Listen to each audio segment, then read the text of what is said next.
तुम्ही hair transplant plan करताय किंवा हेअर ट्रान्सप्लांटबद्दल विचार करताय तर हा व्हिडिओ नक्कीच बघा.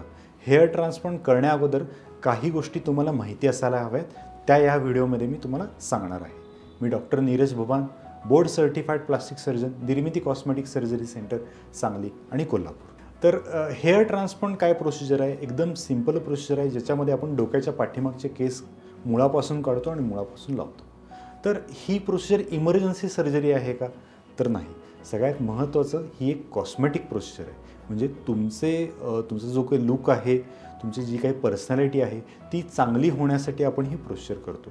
त्यामुळे कोणालाही कुठलाही पेशंट एकदम घाई गडबडीमध्ये मला आजच हेअर ट्रान्सप्लांट करायचं आहे किंवा माझी इमर्जन्सी आहे, तर हे हेअर ट्रान्सप्लांटसाठी कारण होत नाही. तर आपण हेअर ट्रान्सप्लांट करण्याअगोदर ही एक इलेक्टिव्ह प्रोसिजर आहे, ही एक कॉस्मेटिक प्रोसिजर आहे, हे लक्षात ठेवणं खूप गरजेचं आहे.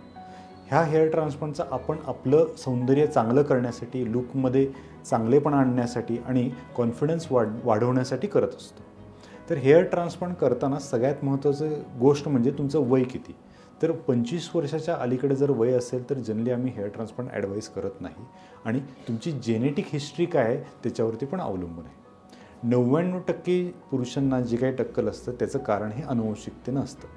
जर अनुवंशिकतेमध्ये तुमच्या वडिलांकडे ग्रेड 6 ग्रेड 7 बाळनेस आहे किंवा तुमच्या आईकडे मामांना किंवा आजोबांना जर ग्रेड 6 ग्रेड 7 बाळनेस असेल, तर अशा वेळेला आम्ही त्या बाळनेसच्या अनुसार हेअरलाईन असेल किंवा वय असेल ते आपण बघत असतो.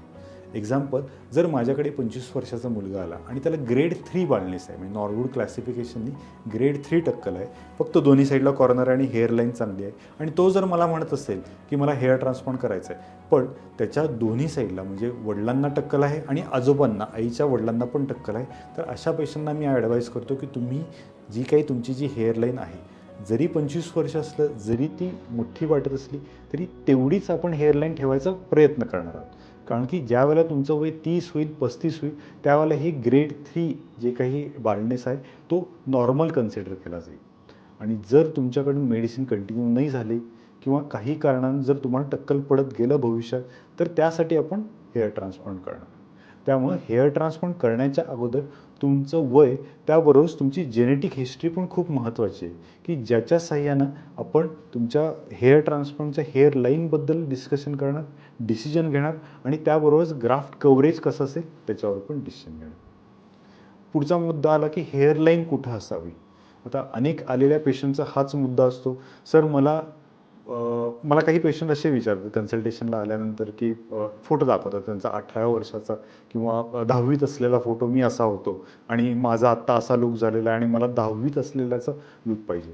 तर अशा वेळेला मी ही गोष्ट जसं तुम्हाला आधी सांगितलं तेच सांगतो पेशंटना, की तुमची हेअरलाईन जसं तुमचं वय वाढत जातं तशी तशी ती वरती होत जाते आणि तुम्हाला त्या गोष्टीला रिस्पेक्ट द्यायला हवं. जर मी 25व्या वर्षी 18 वर्षाची हेअरलाईन केली आणि तुमचं वय वाढल्यानंतर ज्यावेळेला ते 40 होईल, 45 होईल, त्यावेळेला ती 18व्या वर्षाची हेअरलाईन चांगली दिसणार नाही. हा तुम्हाला एकदम अननॅचरल लूक देईल. हेअर ट्रान्सप्लांट या कॉस्मेटिक प्रोसिजरमध्ये आमचा एकच प्रयत्न असतो की तुमचा जो काही लूक आहे तो जास्तीत जास्त नॅचरल राहावा आणि कोणाला कळता कामा नये की तुमचं हेअर ट्रान्सप्लांट झालेलं आहे.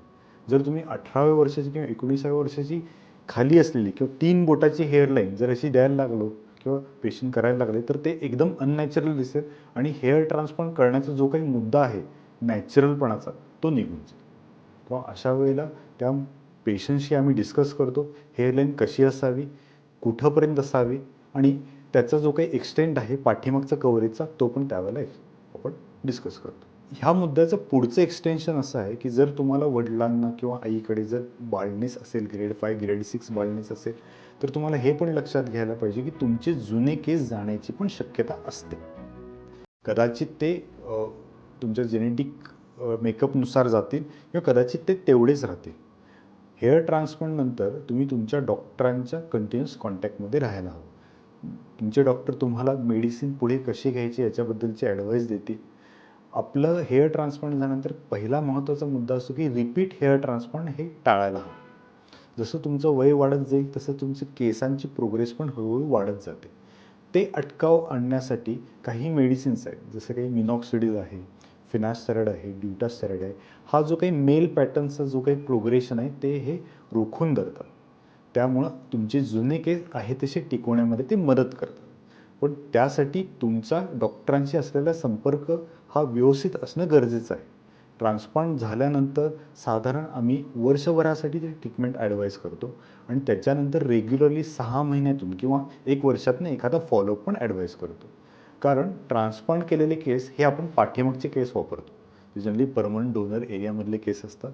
पण जे जुने केस आहेत तुमचे, ती गळण्याची प्रोसेस ही कंटिन्युअसली चालू असते आणि जर तुम्ही तुमच्याकडून काही कारणानं फॉलोअप चांगला राहिला नाही, मेडिसिन चांगली घेतली गेली नाही आणि जुने केस गेले, तर अनेकदा काय होतं की हेअर ट्रान्सप्लांट फेल झालं अशा पद्धतीनं एक इमेज तयार होतं. पण ॲक्च्युली जुने केस जाण्याची किंवा हेअर लॉसची जी काही मेल पॅटर्न बाळण्याची जी काही प्रोसेस असते तीच कंटिन्युअस चालत असते आणि त्यासाठी तुम्हाला डॉक्टरांशी रेग्युलर कॉन्टॅक्टमध्ये राहणं गरजेचं आहे.